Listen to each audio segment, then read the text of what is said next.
Chapter 7. A Sudden Shock. As I stood there musing over this too-perfect triumph of man, the full moon, yellow and gibbous, came up out of an overflow of silver light in the northeast. The bright little figures ceased to move about below. A noiseless owl flitted by, and I shivered with the chill of the night. I determined to descend and find where I could sleep. I looked for the building I knew. Then my eye traveled along to the figure of the white sphinx upon the pedestal of bronze, growing distinct as the light of the rising moon grew brighter. I could see the silver birch against it. There was the tangle of rhododendron bushes, black in the pale light, and there was the little lawn. I looked at the lawn again. A queer doubt chilled my complacency. "No," said I stoutly to myself, "that was not the lawn." But it was the lawn, for the white leprous face of the Sphinx was towards it. Can you imagine what I felt as this conviction came home to me? But you cannot.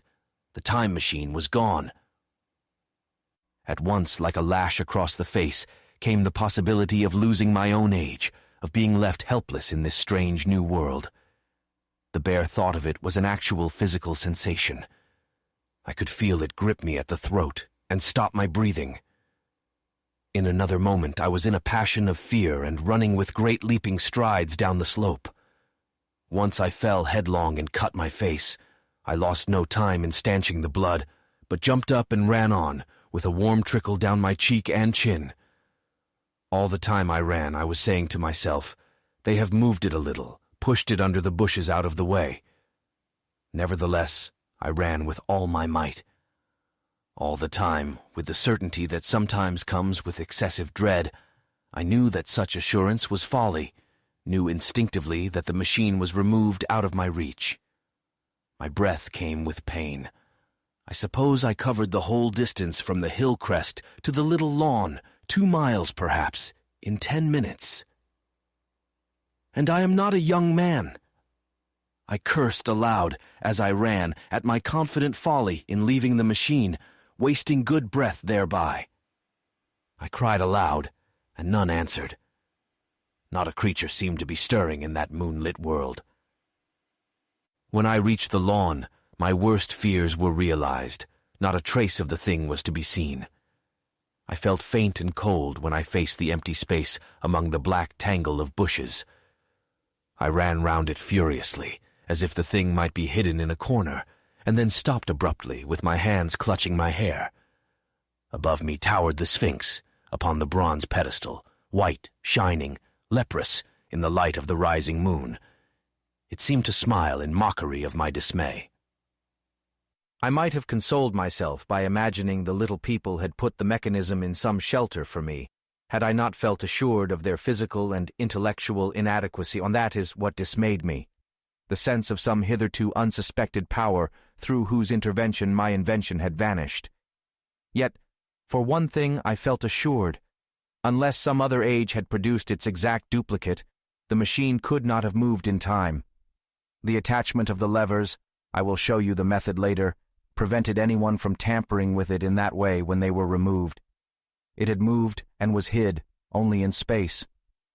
But then, where could it be? I think I must have had a kind of frenzy. I remember running violently in and out among the moonlit bushes all round the Sphinx, and startling some white animal that, in the dim light, I took for a small deer. I remember, too, late that night, beating the bushes with my clenched fist until my knuckles were gashed and bleeding from the broken twigs. Then, sobbing and raving in my anguish of mind, I went down to the great building of stone. The big hall was dark, silent, and deserted. I slipped on the uneven floor and fell over one of the malachite tables, almost breaking my shin. I lit a match and went on past the dusty curtains, of which I have told you. There I found a second great hall covered with cushions, upon which perhaps a score or so of the little people were sleeping. I have no doubt they found my second appearance strange enough, coming suddenly out of the quiet darkness with inarticulate noises and the splutter and flare of a match, for they had forgotten about matches. "Where is my time machine?" I began, bawling like an angry child, laying hands upon them and shaking them up together. It must have been very queer to them. Some laughed, most of them looked sorely frightened. When I saw them standing round me, it came into my head that I was doing as foolish a thing as it was possible for me to do, under the circumstances, in trying to revive the sensation of fear. For reasoning from their daylight behavior, I thought that fear must be forgotten. Abruptly, I dashed down the match, and knocking one of the people over in my course, went blundering across the big dining hall again, out under the moonlight. I heard cries of terror, and their little feet running and stumbling this way and that. I do not remember all I did as the moon crept up the sky. I suppose it was the unexpected nature of my loss that maddened me. I felt hopelessly cut off from my own kind, a strange animal in an unknown world. I must have raved to and fro, screaming and crying upon God and fate. I have a memory of horrible fatigue, as the long night of despair wore away, of looking in this impossible place and that, of groping among moonlit ruins and touching strange creatures in the black shadows, at last, of lying on the ground near the Sphinx and weeping with absolute wretchedness, even anger at the folly of leaving the machine having leaked away with my strength. I had nothing left but misery. Then I slept, and when I woke again it was full day, and a couple of sparrows were hopping round me on the turf within reach of my arm. I sat up in the freshness of the morning, trying to remember how I had got there and why I had such a profound sense of desertion and despair. Then things came clear in my mind. With the plain, reasonable daylight, I could look my circumstances fairly in the face. I saw the wild folly of my frenzy overnight, and I could reason with myself. Suppose the worst, I said. Suppose the machine altogether lost, perhaps destroyed. It behoves me to be calm and patient, to learn the way of the people, to get a clear idea of the method of my loss and the means of getting materials and tools, so that in the end, perhaps, I may make another. That would be my only hope, a poor hope, perhaps, but better than despair. And after all, it was a beautiful and curious world. But probably the machine had only been taken away. Still, I must be calm and patient, find its hiding place and recover it by force or cunning. And with that I scrambled to my feet and looked about me, wondering where I could bathe. I felt weary, stiff, and travel-soiled. The freshness of the morning made me desire an equal freshness. I had exhausted my emotion. Indeed, as I went about my business, I found myself wondering at my intense excitement overnight. I made a careful examination of the ground about the little lawn. I wasted some time in futile questionings conveyed, as well as I was able, to such of the little people as came by. They all failed to understand my gestures. Some were simply stolid. Some thought it was a jest and laughed at me. I had the hardest task in the world to keep my hands off their pretty laughing faces. It was a foolish impulse, but the devil begotten of fear and blind anger was ill-curbed and still eager to take advantage of my perplexity. The turf gave better counsel. I found a groove ripped in it, about midway between the pedestal of the Sphinx and the marks of my feet where, on arrival, I had struggled with the overturned machine. There were other signs of removal about, with queer, narrow footprints like those I could imagine made by a sloth. This directed my closer attention to the pedestal. It was, as I think I have said, of bronze. It was not a mere block, but highly decorated with deep frame panels on either side. I went and rapped at these. The pedestal was hollow. Examining the panels with care, I found them discontinuous with the frames. There were no handles or keyholes, but possibly the panels, if they were doors, as I supposed, opened from within.